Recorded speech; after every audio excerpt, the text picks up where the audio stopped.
Assalamualaikum warahmatullahi wabarakatuh. Perkenalkan, nama saya Sobariani, NIM 1820209020. Pada kesempatan kali ini, saya akan menjelaskan mengenai radiasi benda hitam. Nah, khususnya pada latar belakang munculnya radiasi benda hitam. Dengan dosen pengampu Suhadi MFI pada mata kuliah Fisika Kuantum.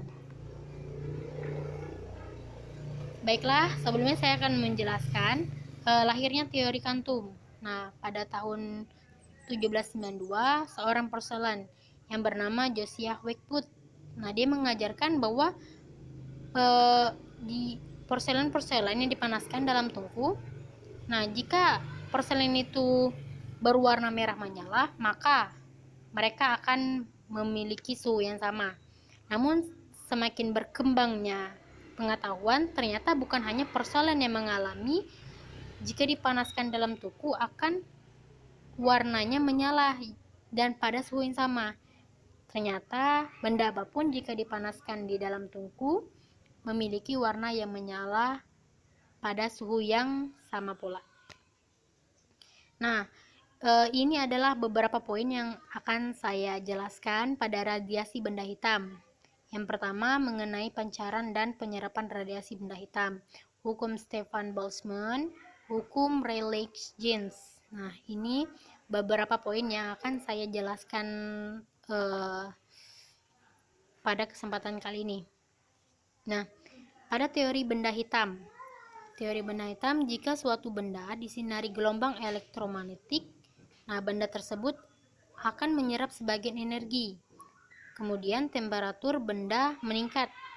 Nah, faktanya sebagian energi yang diserap benda apabila dipancarkan kembali, temperatur akan terus naik apabila laju penyerapannya energi. Nah, pada akhirnya benda tersebut akan mencapai temperatur keseimbangan. Nah, keadaan ini sering disebut dengan setimbang termodinamik. Baiklah, selanjutnya untuk memahami sifat pancaran suatu benda, dapat dihipotesiskan suatu penyerapan pemancar sempurna yang disebut dengan benda hitam atau black body. Nah, temperatur ini hanya ditentukan oleh energi yang diserap per detik. Nah, ini kita bisa lihat dari besaran yang terkait dengan benda hitam. Nah, seperti yang kita ketahui, bahwasanya ini adalah sebuah benda bangun kerucut. Nah, di sini ada sudut bidangnya, di sini omega atau sudut ruangnya, tempat A ini omega. Di sini ada luas penambang. Nah, dari omega kita tahu A per R kuadrat. Nah, R kuadrat itu di sini merupakan sudut ruangnya. Selanjutnya ada juga dari menurut Max Planck 1858 sampai 1947. Suatu benda hitam bertemperatur T akan memancarkan energi pada panjang gelombang antara lambda dan lambda ditambah D kali lambda dengan intensitas spesifik B lambda T dikali D lambda sebesar B lambda T sama dengan 2Hc kuadrat per lambda pangkat 5 dikali 1 per EHC per lambda KT min 1. Nah, ini merupakan fungsi Planck. Nah, distribusi energi panjang gelombang untuk pemancaran benda hitam dengan berbagai temperatur. Nah, di sini adalah grafiknya, di mana telah diketahui bahwa makin tinggi temperatur suatu benda hitam, maka makin tinggi pula intensitas spesifik yang dimilikinya. Nah, dapat kita lihat di grafik berikut ya. Di sini intensitas spesifiknya, di sini inframerah. Kemudian di sini ada UV, CT dan inframerah. Kemudian di sini ada lambdanya. Nah, dari sini kita tahu bahwa semakin intensitasnya semakin tinggi, maka semakin tinggi pula panjang gelombangnya kan. Nah, energi total yang dipancarkan benda hitam untuk seluruh panjang gelombang dapat dirumuskan menjadi B dikali T sama dengan theta per V T pangkat 4. Nah, panjang gelombang maksimum radiasi benda hitam yaitu lambda pada harga yang maksimum atau lambda max dapat diperoleh dari syarat maksimum D B kali lambda kali T per D kali lambda sama dengan 0. Nah, dimana lambda max itu bernilai 0,2898 dibagi T. Ini merupakan pada hukum Wien. Nanti akan kita jelaskan di slide selanjutnya.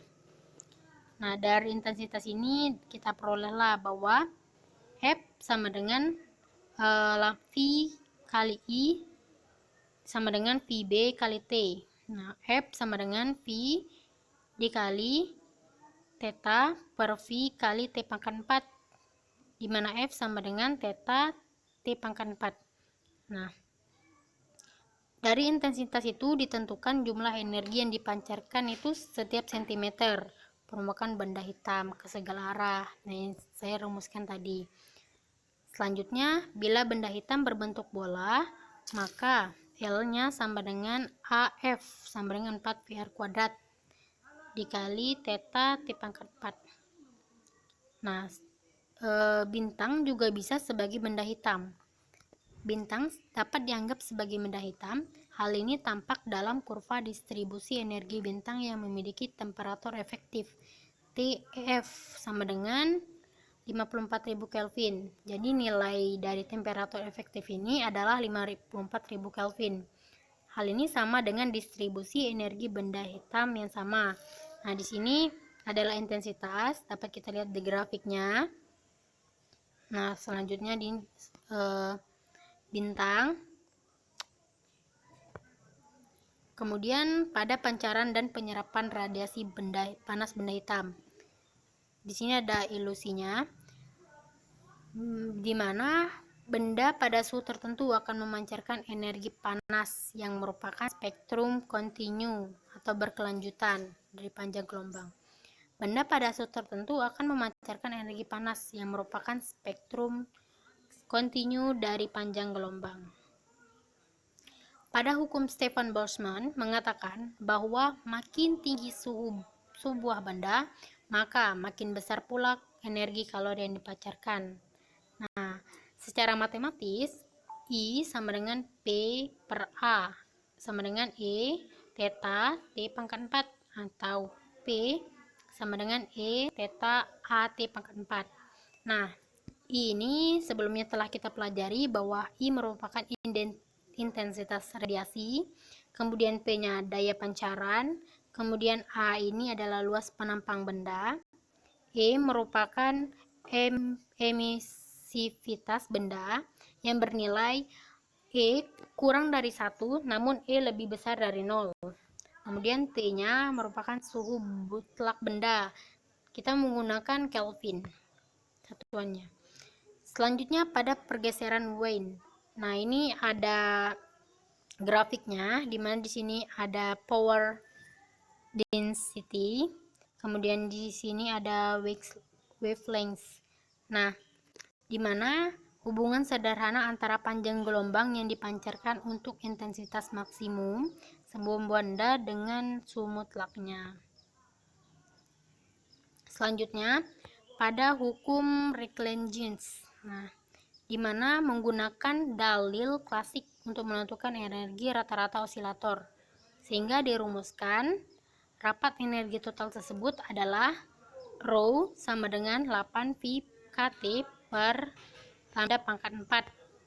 Nah, dengan Rho ini merupakan rapat energi total yang satuannya adalah J per meter kubik.